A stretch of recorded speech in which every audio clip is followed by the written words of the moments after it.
Assalamu alaikum. A yau kuma wannan bidiyon zai bayani akan spareware apps, wato apps ɗin da ke satar bayanan mutum ba tare da izininka ba, da yadda zaka gane su da kuma yadda zaka kare kanka cikin sauƙi. Saboda haka ku kalli bidiyon nan daga farko har zuwa ƙarshen shi, ku kasance tare da mu. Kada a manta da sharing, da liking, da ma comment idan kana da wani abin da zaka ci. Mu je mu ga yadda abin yake. Akwai apps da muke kira da spareware apps. Waɗannan apps suna leƙen sirrinka ba tare da ka sani ba.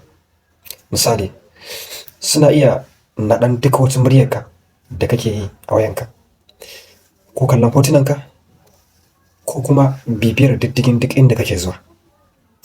Waɗannan apps suna da hatsari a cikin wayarka. Akwai kuma alamomin da muke gane su.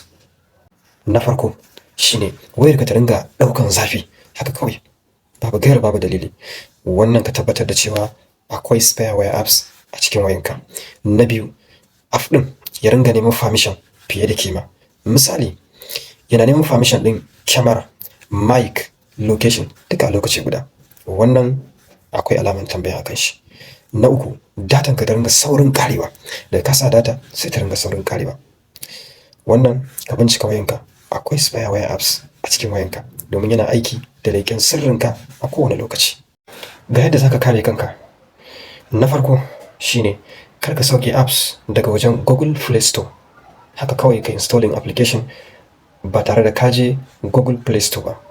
Na biyu shine duba review da permission kafin sauke shi. Lalle in ka je Play Store ɗin ma kai checking review da kuma permission. Wannan ma yana taimakawa. Na uku, duba review a permission akai-akai.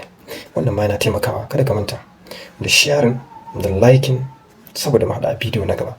Assalamu alaikum.